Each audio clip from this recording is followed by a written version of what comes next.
Hello everybody, welcome back, it's me, Shweebe, and welcome back to Café Rouge, where we have discovered yet another secret, this one pertaining to Elizabeth Blanche. Apparently when she bites vampires, it's not a good thing. It sent Antoine, Anthony, into a form of seizure. So it makes me wonder if she's not more like a venomous snake in this regard. A few days after he'd spilled the beans to his father, I heard them coming to the Blanches. Immediately, I ran to find Anthony. I told him what I saw, the sheriff, the deputies, and his father leading them to Blanche Mansion. Anthony didn't look back as he raced toward Lizzie's home. But by the time he got there, it was already too late. What he saw scarred him to the depths of his soul. Lizzie's body laid sprawled out on the front lawn with a bullet wound in her chest. She was not moving. Her parents' bodies lied behind, both still and dead. Mr. Red stood on the front porch just when Anthony arrived. Father, did you? It's a good thing you told me now before you mixed your blood with that vile cunt.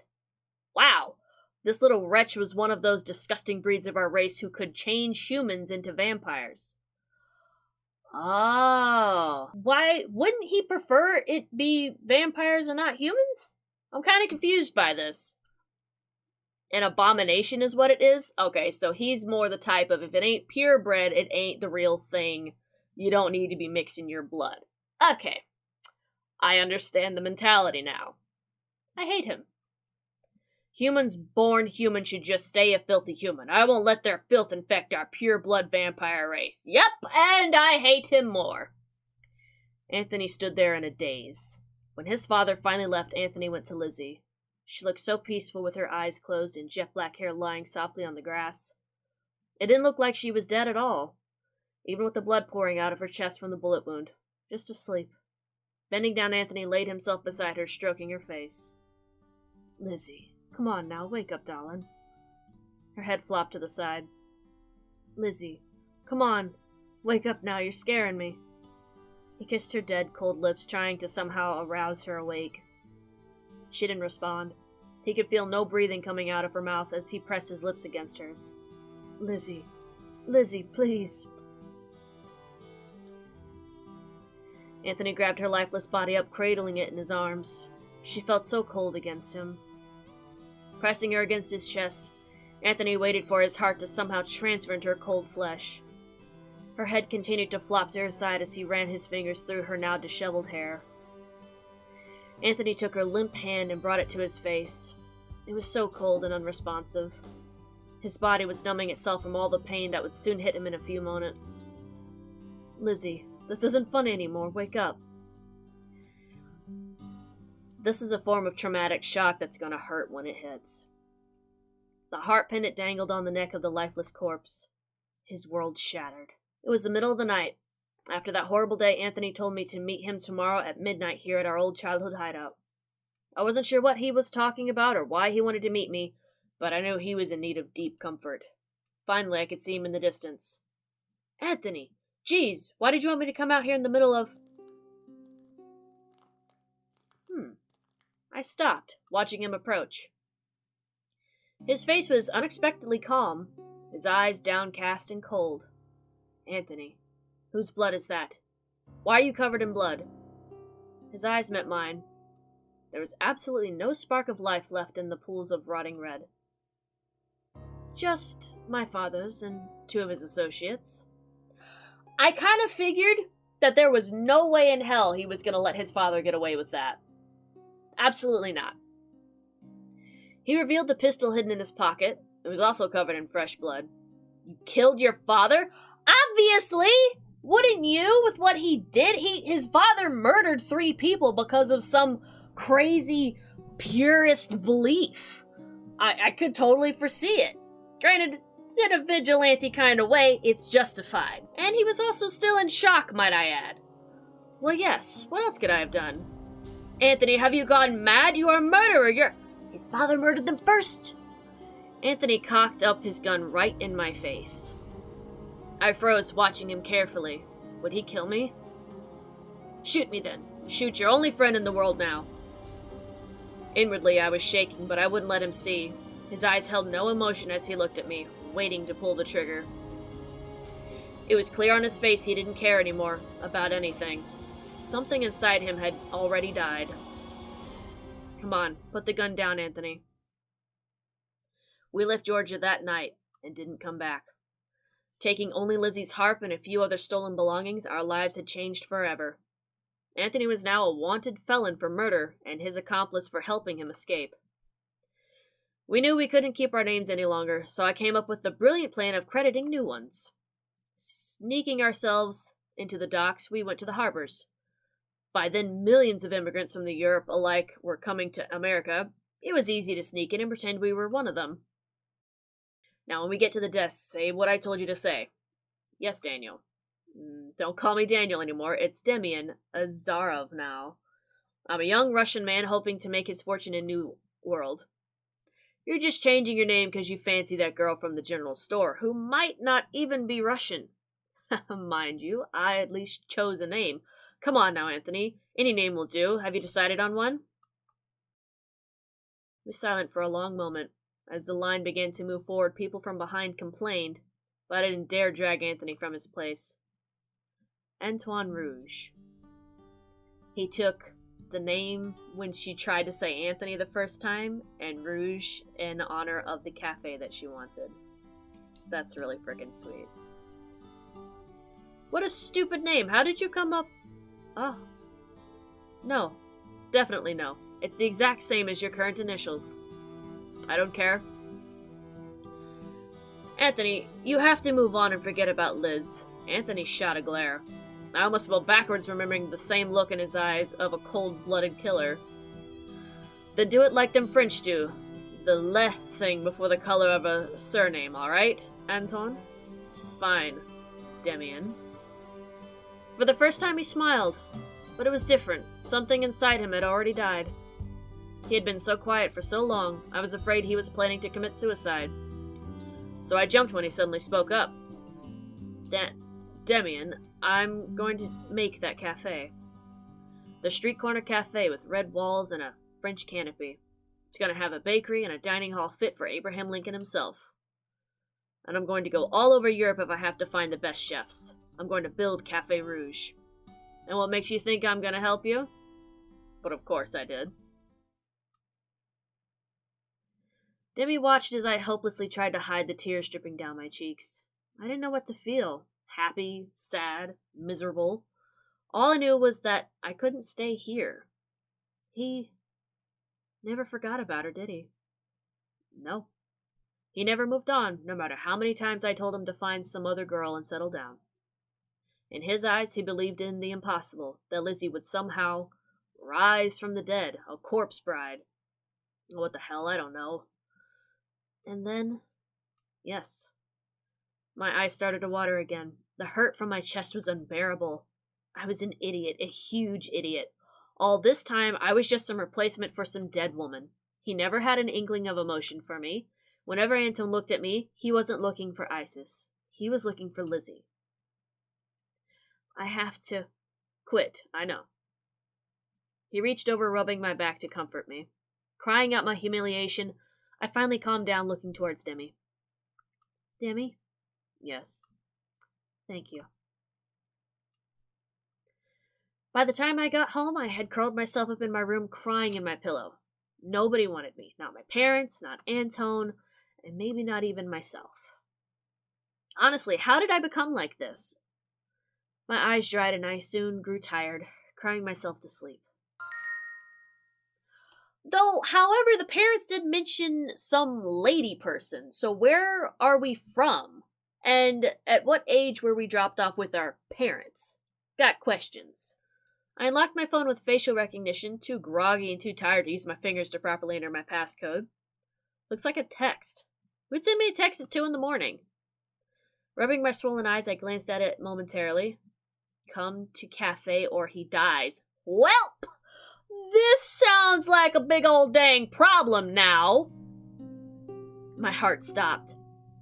It was an unknown number. I stiffened, realizing who it must be from.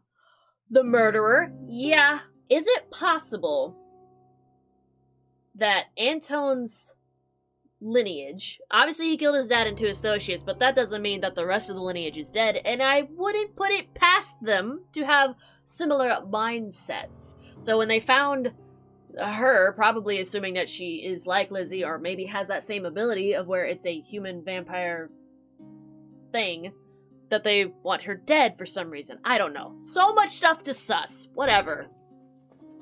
Jumping out of my bed, I raced out of the house to meet my fate. I raced down the streets as fast as I could. The threatening text in my smartphone weighed down my in pocket heavily. All I could think about was whether or not the killer left him safe and untouched. Please, I prayed, let him be alright, please. I'm here. The door was left ajar. Reaching to the scarlet door, I trembled in terror. Ooh, the kitchen door creaked open. All was silent. Tiptoeing quietly across, a chill ran up my spine as I stepped inside. Silence prolonged. Somebody was here. I could feel their presence here in this room. They must be here somewhere, creeping along the kitchen walls, hidden behind the counters. If only I could catch a glimpse of where they were in the dark, a shadow maybe, or even some slight movement of the hand. Hello, Isis. Ah, God! Arms lashed out, grabbing my hair. That is a scream I can't pull off. I screamed, flailing upwards. Their hold on my hair shook off as I struggled to get away, scrambling towards the kitchen door. A shimmer of silver caught my eye. Grab the knife. Grab the knife and go. Reaching for the knife in hand, I turned around facing him. Come out and show your face! Too fast for me to catch, a sharp object lodged into my chest. The pain was unbearable. Swaying, I fell backwards. Dang it, we should have gone for the door. I thought she was gonna grab it and keep going. Wasn't trying to kill her. Everything went black. A death ending! I killed us! Wonderful! You have reached the common bad ending. There are 7 endings in total, so replay. Dang it. Well, good job. Okay, this time, we're gonna run to the door. I thought we could just grab the knife and continue going, and whenever we did hide or whatever, we'd at least have a weapon, but never mind. Apparently, I'm too smart for that, but let's just go to the door. I reached for the kitchen door. I wouldn't do that if I were you. That voice. I froze midway, turning my attention back towards the kitchen. Focusing my eyes back toward the source of the voice, I saw him. No, it couldn't be. Chris? Really? Really? I mean, he seemed suspicious for a while there. Because, like, he was constantly going on bathroom breaks. And, like, pretty much anytime we went to the bar, he was never there. But then, oh, was he trying to get close to us on purpose? Was he also the one that jumped us in the alleyway? No, that can't be the case because Antoine killed all those guys. Chris, why? If I were you, I'd be a good little girl and come back over here. No. He stepped out of the dark and finally I could see him. That wasn't the only thing I saw. All because he's weak from whatever. Oh, god dang it. Lying on the floor beside him was a man with his eyes half closed in pain. His arms were tied up behind him while he sat on the tiled floor unmoving. My heart sank. Antoine! At the sound of my voice, his eyes opened. His pupils strained to focus on where I was, but when he did, Antoine froze. He stared in disbelief. A moment later, anguish flooded him as he cried muffled pleas of despair. My very presence seemed to relinquish all his hope. No! No! Chris jerked his foot sharply into his chest, kicking him squarely in the stomach. Antoine doubled back in pain, buckling. Don't touch him! Oh, I don't think I will. He can barely move as it is. A pity he can still scream. I thought for sure I'd put enough drops in his food to cripple him completely. Ah. So... Was it poison from his food, or was it from when he drank from Isis? Now we have more questions. My face strained, assimilating what he was saying. You poisoned him? Oh, of course. How else could he have gotten so sick in such short time? Every day, a drop of poison in his wine and his meals, barely noticeable, even to a vampire. was almost too easy, luring him here in the middle of the night, knocking him unconscious. Amusement flickered in his eyes. Who is this guy working for? I liked you, Chris, and now I don't like you, okay? That is the problem. You are on my shit list effective immediately. It was clear Chris was enjoying this. Shame you had to let Errol and Adeline die. Why couldn't you be a good girl and just die as I'd planned you to? You're giving me so much more than necessary work. You were the one who? Oh, yes. A pity, though. Errol just had to walk in at the wrong place at the wrong time. He must have been terribly confused watching me pour the gasoline all over the kitchen floor. Of course, I couldn't let him live after seeing that. As for Adeline, I was expecting you instead to fall into the oven trap, slipping and falling into the pool of diesel. Of course, even that wouldn't be flammable enough to set off an explosion. So I borrowed Candace's can of hairspray, completing the catalyst to my deadly trap. And you? Had to conceal my tracks somehow. Shame you couldn't find my footsteps after I had come back. I knew I couldn't leave them blatantly in the ground. My foot dripped with diesel and the explosion had left permanent burns on the white floor, so I bleached them out, hiding them before anyone would notice. It was hard to take it all in, to conceive that of all people, Chris was the murderer. He was so nice to me, so kind to me. It was all an act. You evil, filthy, lying rat! Chris scoffed, laughing at my stupor. And what makes me any more different from Anton? He's as cold-blooded a killer as any vampire. You may have heard Demi's side of the story, but you know nothing about who he is now. A traitor, a murderer, and as cold-blooded as any vampire would become. He deserves to die as much as any of us. Chris pressed his foot against Anton's throat, choking off his airway. His eyes bulged open as he gasped for air. Stop it! Chris paused, lifting his foot. He watched me with a wry grin across his face. If I give myself up, will you let him go? Will you stop hurting him? Anton would be safe, that was all that mattered. It won't, because I guarantee this douchebag is going to wind up getting ISIS and then he'll immediately kill Anton, because that's what he wants. Jeez. You have my word as a vampire. I don't trust you. And neither should you. Don't do it. Out from his pocket, he pulled out a long pistol. Slowly, he raised his arm, aiming it squarely at my head. I closed my eyes, waiting for the end. No! Anton lunged forward. Using his elbows and knees, he mustered the little strength he could to slam his head against Chris's legs, toppling his balance. Run! Heeding his words, I ducked down behind the counters. Chris groaned in pain, and in a few short seconds, he got up again. God, so damn annoying. 2 gunshots sounded following Anton's scream. I covered my mouth to stifle the cry that would give me away. Come out, wherever you are. Chris stepped forward, beginning the pursuit. My eyes darted to the kitchen floor. Run out the kitchen door, stay and hide. Here's my problem now. A vampire, assuming, has heightened senses, so wouldn't he be able to know where I am either way? I feel like running out the kitchen door is probably not a smart idea, but, I don't know. Stay in the hide for now? A sudden sharp pain stabbed me at the thought of leaving him. No, I had to hide here. Chris would never suspect it. And Anton, my chest ached in a frantic worry.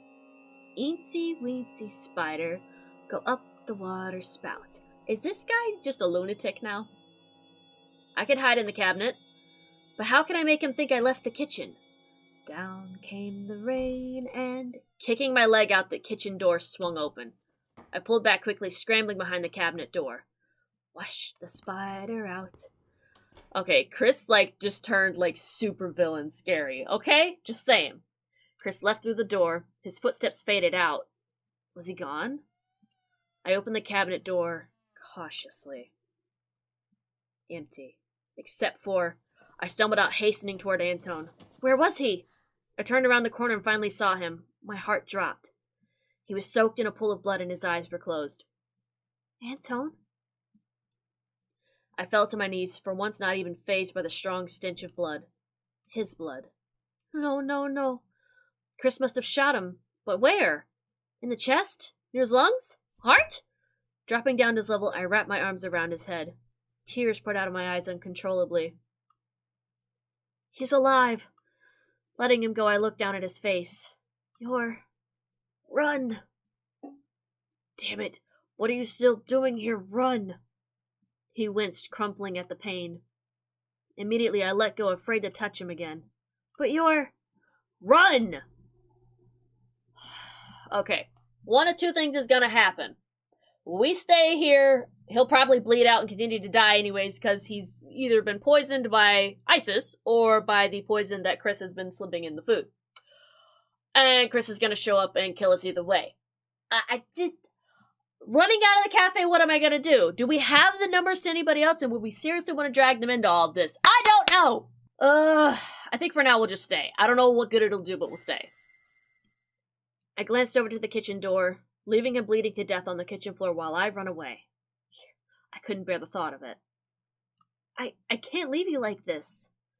I buried my face into his bloody chest. Right then and there, I didn't care anymore about anything.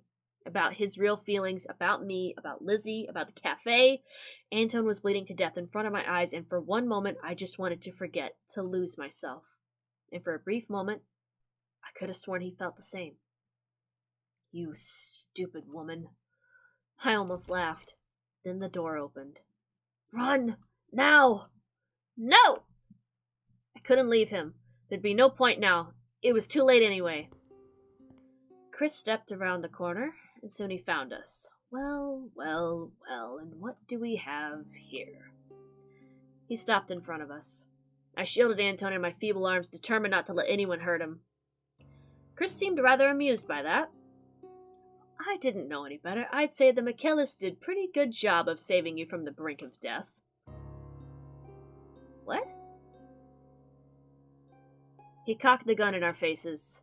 May you finally rest in peace. It was all over. I closed my eyes, waiting for the end.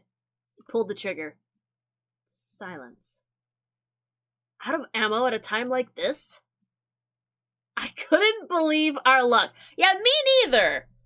Wouldn't that be like the first thing you do to check if you're gonna go and murdly someone? That seems kind of important for a death to occur. What the heck? Antoine yelled at me. Run! Now! I raced towards the back stairwell. My eyes darted back, stealing a glance. Chris was fresh out of bullets and instead grabbed the kitchen knife. You see, we could have had that on our side, but no, my choice led to immediate death.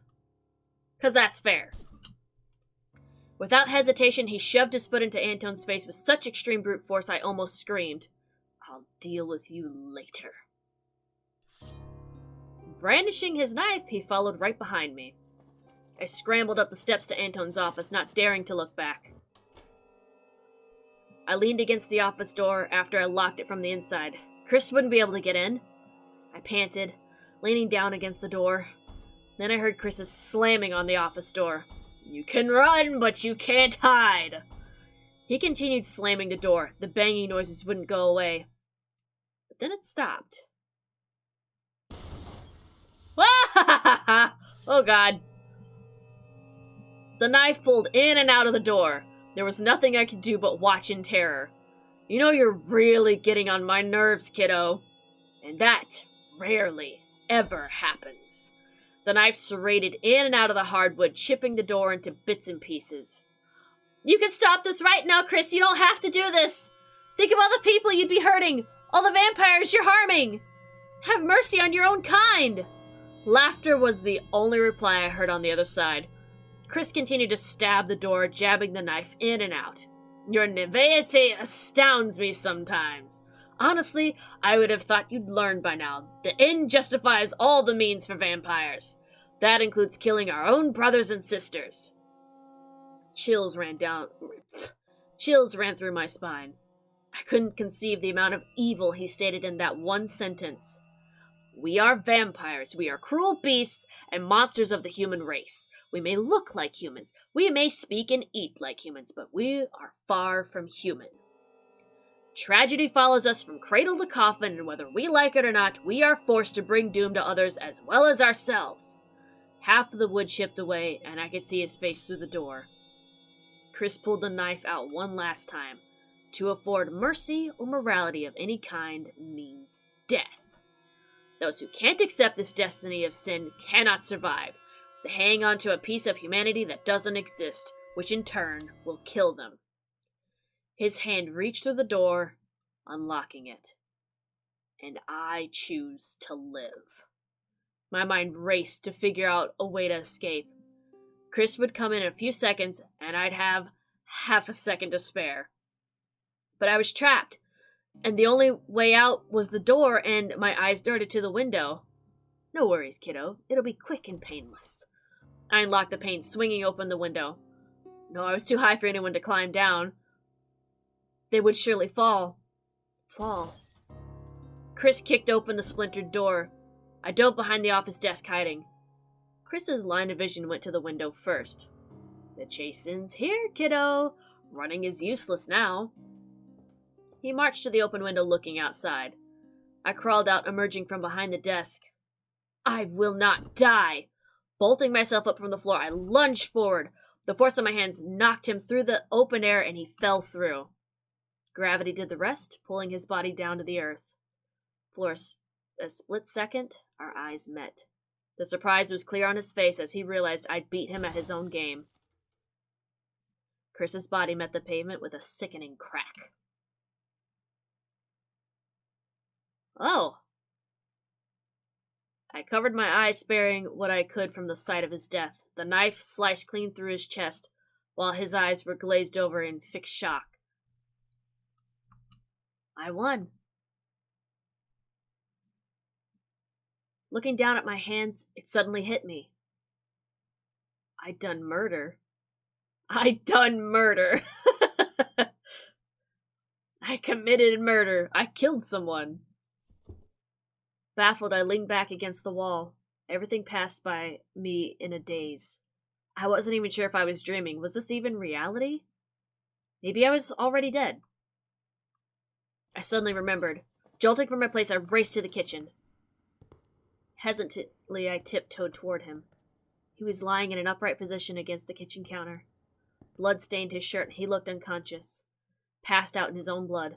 His chest breathed up and down.